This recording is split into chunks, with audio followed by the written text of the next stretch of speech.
Welcome to Monday. This is Wayne Goldsboro Television. It is March 10th, 2K14. Hello there. I'm Wayne Alley. And I'm Kim Best. Good Monday morning. Glad to have you with us. Oh boy, we start the week off after a beautiful weekend. It was really nice, and we're just moving right along here. Yes, we are. March is a third of the way through. We changed times over the weekend. Yes, we are. You're a happy camper. I'm a happy camper. Spit it out. Yes, in fact, it's today is the first weekday or workday of the new time. The daylight saving time is in effect. That's right. Yay, Wayne's happy camper. Woo! I'm a happy camper, yeah. That's right. And don't forget, we've had so much crazy weather that has been happening recently with a little bit of snow, a little bit of ice, and all the craziness. Yeah. That it has gotten our city council, we're off by 1 week. Oh, okay. We had to cancel last Monday night, which is our typical first and third Monday night meeting. We canceled that, and then we're having it this Monday night tonight.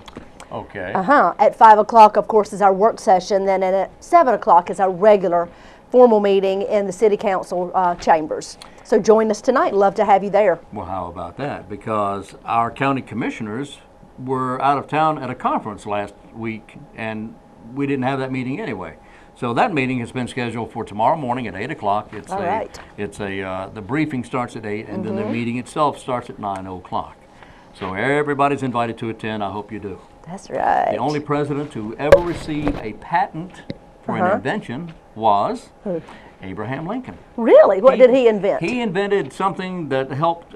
He applied for a patent on this day, in fact. 1849 was the year, 11 years before he was elected president. Applied for a patent for a device to lift vessels, boats and such, over shoals by means of inflated cylinders. He received the patent in May of 1849, and there you go, the only president to receive a patent for an invention. Wow, that's interesting. Yeah, there you go. Al Bell, you remember Al, the guy with the telephone? I believe so. Alexander, that might be. Oh, I'm sorry. Yeah, Alexander Graham. Yes. Alexander's Ragtime Band, what a great song.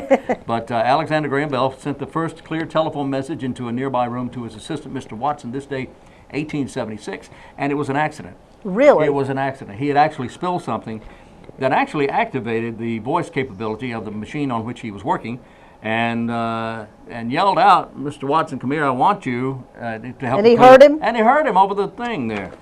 Now, I don't know if that's just an old tale or what, but anyway, that's what I heard. That's what you heard. Well, I was that passed down the line. Oh, yeah. 1876 it was, yeah. Okay, birthday today for Catherine Houghton. You may not know the name, but if you ever heard of or saw the movie, Guess Who's Coming to Dinner? Okay. With Katharine Hepburn and Spencer Tracy. Right, right. Catherine Houghton was, and Sidney Poitier. Yes. Poitier. Catherine Houghton was the girl in there who was dating or going to marry Sidney Poitier. Catherine Houghton was actually Katharine Hepburn's niece. Oh, wow. Okay. Fun fact. There you go. She is 69 years today. She is. Sharon Stone is 56. Bonnie Prince Edward is 50 today, and Jasmine Guy, the actress, is also 50 today. Happy birthday. Happy. There you go. All of you. All right. Well, Wayne, on today's show. Who's on today's program? Well, let's see. We have some interviews from the Paramount Theater, and we also have Jessica. Jessica Strickland. I believe so. Yes, we talk about prunes. Prunes. No. Pruning. Pruning. There you go. So the Paramount Theater and pruning. Pruning. Yeah. All on today's show. All on today's program. That's right. Oh, my goodness. Mine too. I want to remind everybody, of course, that they want to be a part of the Friends of Seymour Gala that is happening on Saturday, March the 29th. That is all going to be taking place at Walnut Creek Country Club. Yeah. Tickets are available if you'd like to attend a dinner, and the keynote speaker will be General Stephen Quast, who, of course, was the base commander here at Seymour Johnson a while back. He is a fantastic speaker, and we're so glad to have him back in Goldsboro. If you would like to participate and attend this event at Walnut Creek Country Club, you can purchase tickets by calling the Wayne County Chamber of Commerce or visiting their website at waynecountychamber.com. And this is all the Friends of Seymour Johnson. It's a gala that will be happening on Saturday, March 29th. That's going to be a great event. It sure is. All right. It sure is. I believe it might be time to go to our interviews, so stay with us.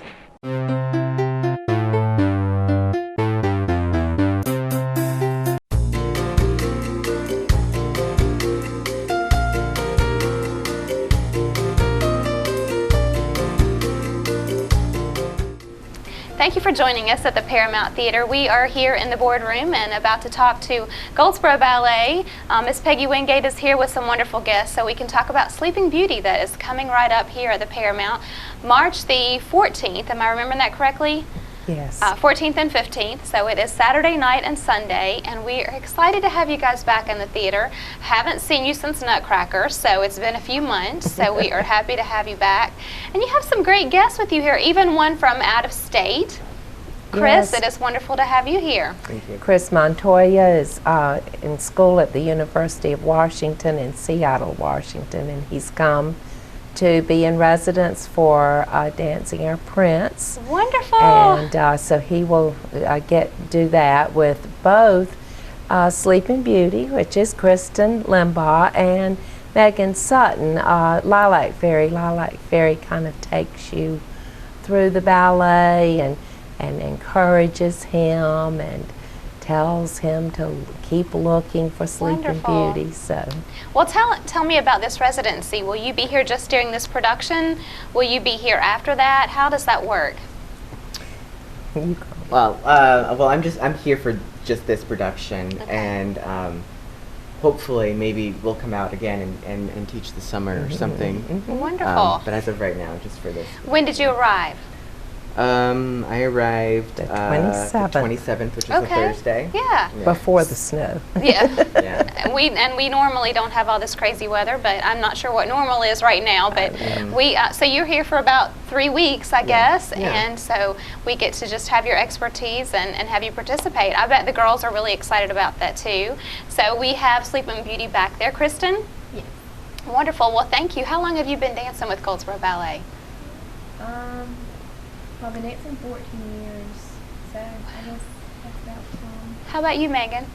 About the same, yeah, 14, going on 14 years. Now, one of the things, and I guess you probably can verify this for us too as a dancer, but one thing that I definitely see with Goldsboro Ballet is these dancers start young and they stick to it, and majority of them have been dancing for a decade or more, and so have just really put their heart and soul into it for a long time. Yeah. Would you say typically if you've started and you love it, you're going to be passionate and you're going to just stay? Pretty much, yeah. It's kind of like a mosquito bite.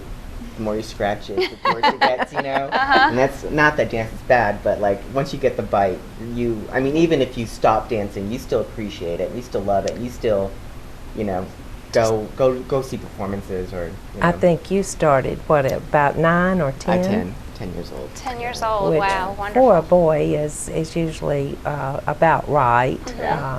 They will make up their mind. You can start them younger. Well, But how our does the residency, how do you all connect? Well, we'll connect this by, he's already met with these dancers. He has a huge pas to do with Kristin. They studied it in their own homes, and then we've come together, and we've spent since last Friday getting together and dancing and working out the pas work. Same thing for Lilac Fairy. There's a section that she has to speak to the prince and speak to Sleeping Beauty. So Megan is also learning a pas. So it's a lot of teaching that they have actually taken on to memorize and work with, and then now they're putting it together. Thanks to YouTube. It's amazing. Yeah. Well, and what a wonderful opportunity, I'm sure that the girls recognize, and all of your dancers do, to be able to work with an artist that is training but professional and traveling to come and stay here as a resident. I mean, that is just a wonderful opportunity. And you do that with so many of your productions. You always have someone that has traveled and is ready to help teach them, the form, the art. Well, the Sleeping Beauty Ballet is just considered right up there next to Nutcracker. It is very popular. We are presenting full choreography that is traditional to the ballet. We have added a few things, our own ideas for our younger dancers, but the production actually will be on the 15th at 7 o'clock, which is a Saturday night, and then Sunday afternoon at 3 o'clock. And being that we have daylight savings time upon us this week, we want to make sure the families understand that idea of 7 o'clock. We are looking at hoping that young people will come with their families and see the production. On Friday the 14th, we have a school synopsis. The area-wide schools will be coming at 9, 10, 11, and 12:30. Got a busy 3 days coming up. Chris, what would you say, do you have any perspective or anything to share from being here in Goldsboro and traveling across the country, and anything that you have to share about participating with Goldsboro Ballet?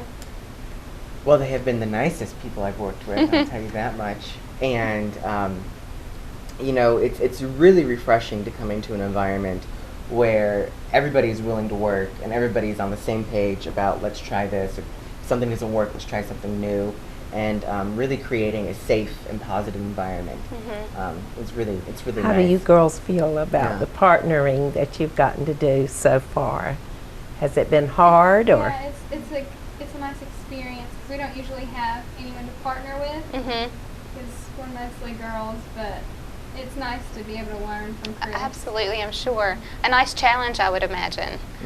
Very good. Well, thank you so much for being here. I know that Goldsboro Ballet, I'm sure, as you have said, have been very hospitable and will continue to be. And we hope to be here from the Paramount as well, and we look forward to having you here, as well as all of the dancers from Goldsboro Ballet. It's always a treat to work with them and to showcase their talent here for our community. So I know that our community enjoys having them here and loves being able to come to the productions. Tickets are available at the Paramount Theater, and so you can contact us here at 583-8432 or go on the website at goldsboroparamount.com. You can also just come right into the box office and we'll be glad to take care of your tickets for you. But I would just warn you to go ahead and get them in advance. So definitely come and see the production March the 15th and 16th. Thank you all so much for being here. Thank you.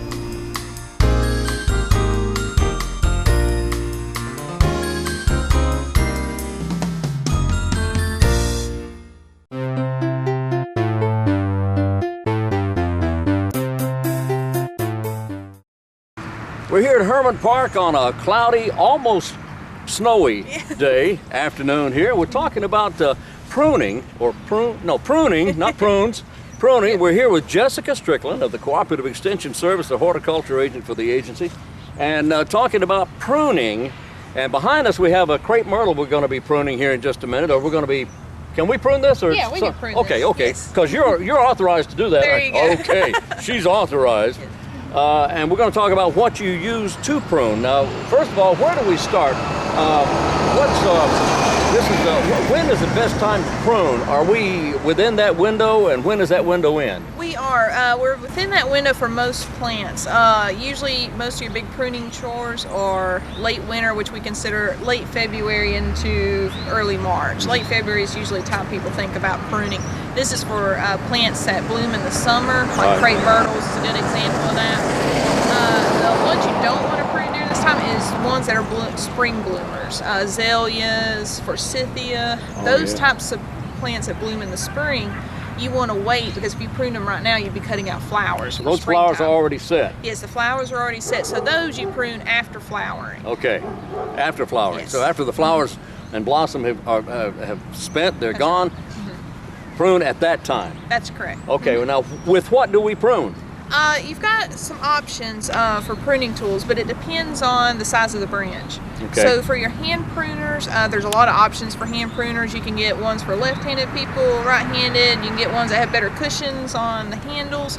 There's many options, but for hand pruners, this is for branches that are half an inch or less in diameter. Okay, a half inch or less for the hand pruners? Yes, okay, that's correct.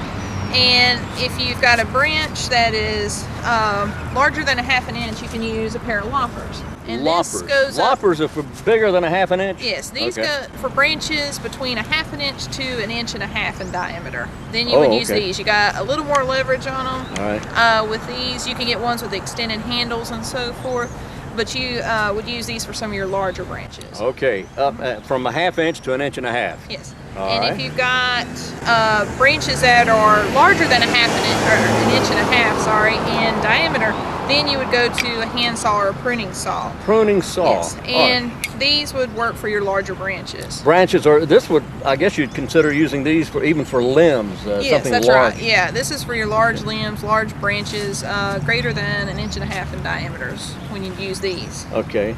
All right, now, what's the trick to buying these? Do you really need really good stuff? Do you need mid-range stuff, or can you go on the cheap? There is a preference. I mean, it's kind of personal preference for most people. There's all those pruners that are really expensive that you can buy, all the way down to some cheaper brands.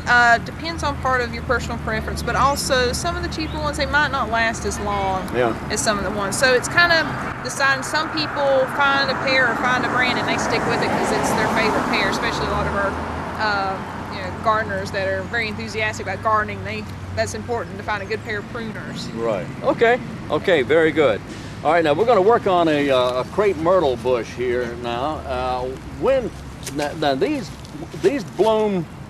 These bloom in the summer, so there's not any flowers on here yet. Okay. They're going to start setting their flowers with the new growth. So as new growth comes out in the springtime, then their flowers are going to start to form. So it's okay to prune these now? It is, yeah. You want to go ahead and prune them now. Commonly we see a practice where they're topped off. Now I've seen that.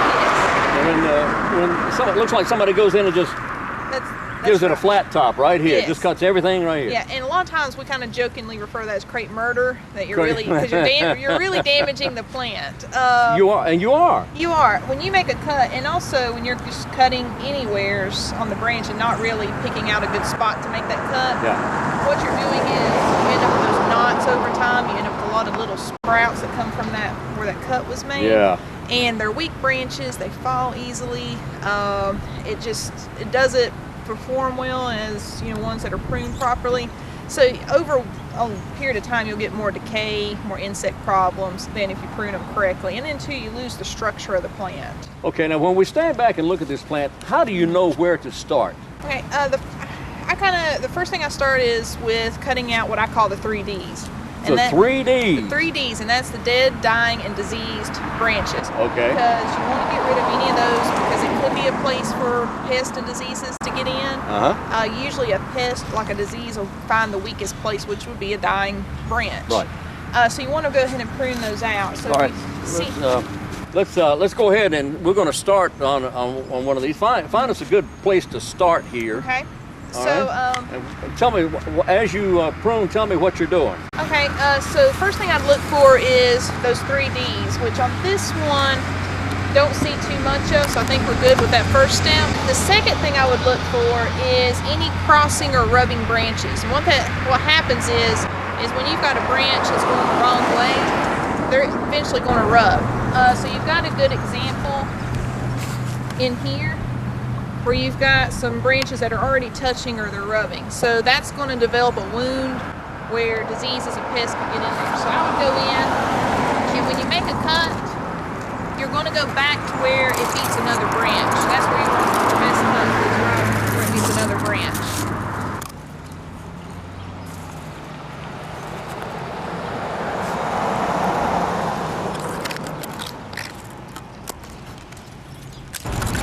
Okay, now how did you happen to pick those particular branches? I picked those because they were rubbing against this one. Right.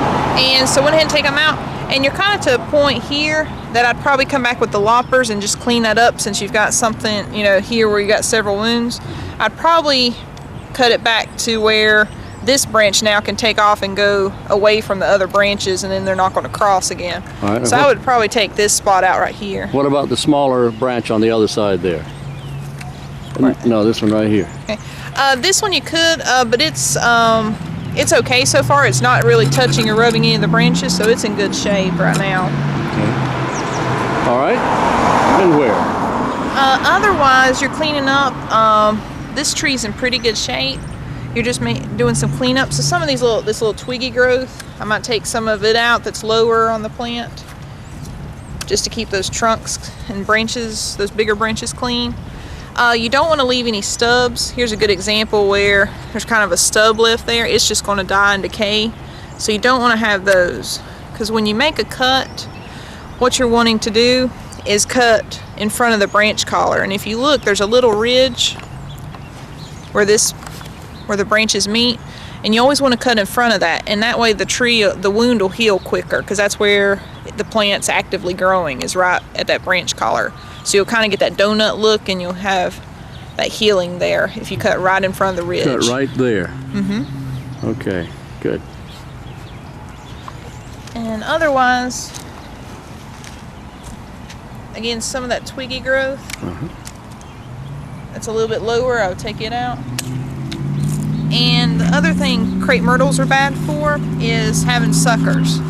And this one, it almost looks like there's another plant maybe coming in, but you can see you've got some suckers here, and those would need to go. All right, so how do you get rid of those? You just cut them right at the base. Okay. So you would start cutting those out. Are they subject to come back? They are. They probably will come back. You can cut them out any time, but midsummer, it's thought to be that you have less suckering coming back if you do it midsummer, but really, any time is okay.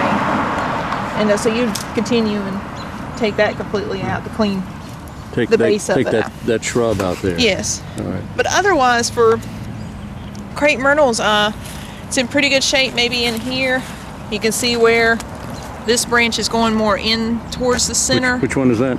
Right here, this branch. Yes. So that's one that I'd probably take out. That was a large branch, and it was. Yes, and you can see where I went back. In. Yeah, where I went back to where it met with another branch when I made that cut, and that prevents the topping where you just have stubs that are sticking out. And see in here, you don't want to leave stubs because of the decay that'll occur. Right. Let me see that decay right there.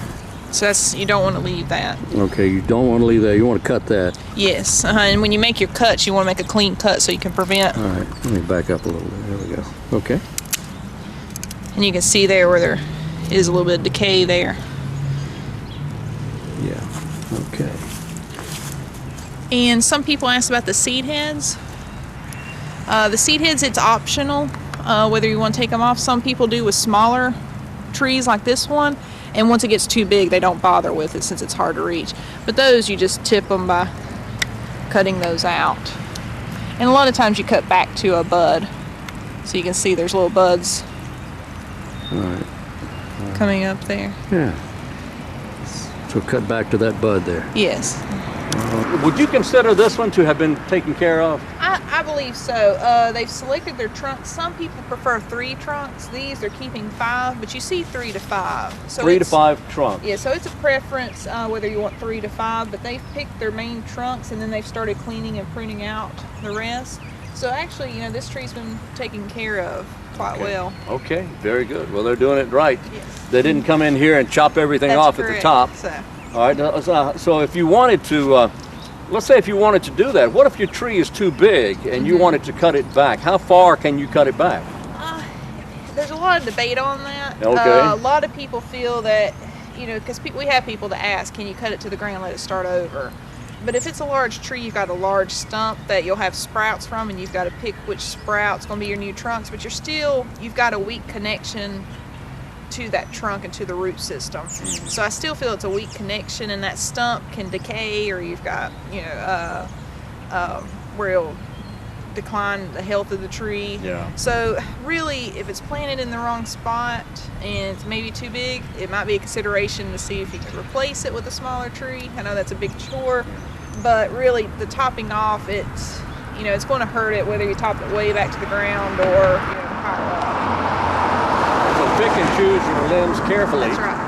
And it's not necessary just to cut everything off. I That's noticed that you say it's in pretty good shape here. It is. I mean, really, you see just the little bit of pruning we did, it took just a few minutes. So within 5 to 10 minutes, if you're training the tree, and that's what a lot of times we tell people is start with new trees. When you plant them, start training them correctly. Right. And if you train them correctly, you've got very little pruning to do each year. It's just really cleaning it up a little bit and getting out some misplaced branches that, just are going the wrong way. Do you think a lot of people over prune? I'm not talking about just cutting down. I'm talking about just pruning too many limbs off. Well, I always tell people when I have pruning workshops, you kind of have two pruners. You have ones that they're very timid and they're afraid to prune anything because they think they're harming the plant. But the plant's just like us. When you have a cut on your skin's going to heal itself and your body's going to heal. Same way with plants. They're going to heal, those wounds on their own if you make the right cut, the right place where it can heal. But there's others that get carried away. So you got the second kind of pruners that, they start cutting and enjoy it and they keep pruning more and more. So I tell people, do a step and step back and kind of look at the whole plant. Because sometimes when you're right here in the middle and pruning, you don't see what is happening to the whole plant. Get a look at the big picture. That's right. Stand back and look at it. That's right. And even having somebody else saying, yes, no. Because if you look at it, if you look at taking out a branch, cut it here, but you got to remember to look up and see where is it going, because you might end up with a big hole in some spots if you're not looking as to where that branch is going. Okay, now larger limbs. There used to be a practice, and they used to recommend you paint the limb after you cut it. Now you don't have to do that, do you? You don't. It's not recommended to put the wound dressings or the spray on there. Right. The reason for that is it's actually thought that it holds more moisture in and you have more decay and possibly more pest problems. So again, if you go back to where that branch collar is, find that little ridge and cut just in front of it. Don't cut it flush with the branch. You're actually leaving just a little bit. Okay, the 3 Ds again are dead, dying, and diseased branches. Dead, dying, and diseased branches. You want to prune those, and now's the best time to do that unless you have a spring flowering plant. That's correct. Jessica Strickland of the of the Cooperative Extension Service, thank you. Yes, thank you.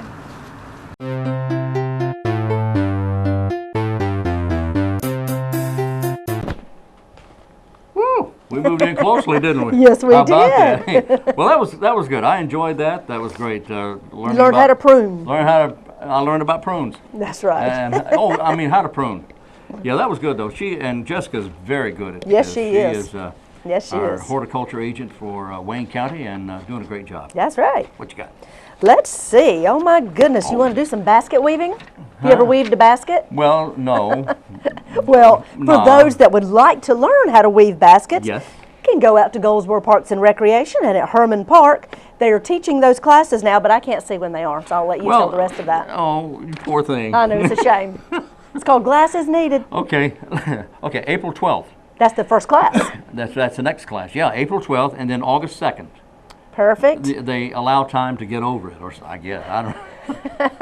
You need to call Goldsboro Parks and Recreation though, if you would yes. like to register. Yes. There are many classes that they offer, but basket weaving, a little basket weaving, a little line dancing, a little Zumba, many things they offer.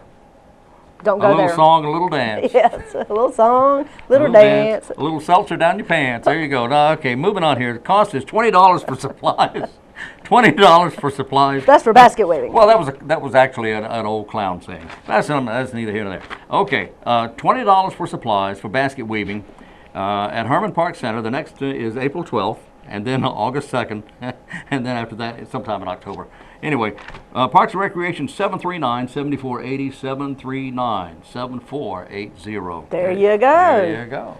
Well, tell me about this festival that's coming up, or tournament, I believe it is. It's a tournament. Tournament. Is it all about shad? It's all about shad, and if you know shad, it's a 2014 shad tournament coming up. It's on the 15th, which is this week. Today's the 10th. That's Friday. Okay, right? This weekend. No, it's this Saturday. This Saturday. Okay. And there's a rain date set, but I think it's going to be nice this weekend. Saturday, March 15th, starts at 7 in the morning, goes till 4 in the afternoon, and is sponsored by the Goldsboro Parks and Recreation Department and by Easy Bait and Tackle. You know, there Gary you go. Yes, George, they do a great job. George and Gary and Russell from the Parks and Recreation. We're in here a couple of weeks ago talking about this. Mm-hmm. This is a great event. And you know who benefits? And it's become an annual event. It has become an annual event. They've been doing it for many years, but it's just getting so much bigger now. Yes. And Gary was talking about how much it's grown since the Parks and Recreation Department became involved with this. But there's first and second and third place prizes awarded for different age categories. Right. This for fourth place for the smallest shed. That's for ages 12 and under. Anyway, kids are certainly encouraged to partake in this. This is a tremendous amount of fun. Well, last year they had a great turnout. I know. It was such a good tournament. We're hoping that many people and more will turn out this year. So you can get information from the Parks and Recreation Department, or you can go ahead out to Easy Bait and Tackle on 117 South near the bridge, and go ahead and register for this, or go to Parks and Recreation and talk to Russell and get information about that. And they have cash prizes. I know. All right. Well, I guess we're going to wrap it up. I think so. I think that's all for today. We'll do it again tomorrow. How's that? We'll be back here on Tuesday at 7 a.m., then again at noon, then again it repeats at 5:30 p.m. Hope you're able to join us until then. I'm Wayne Alley. And I'm Kim Best. And this is what's happening in your community.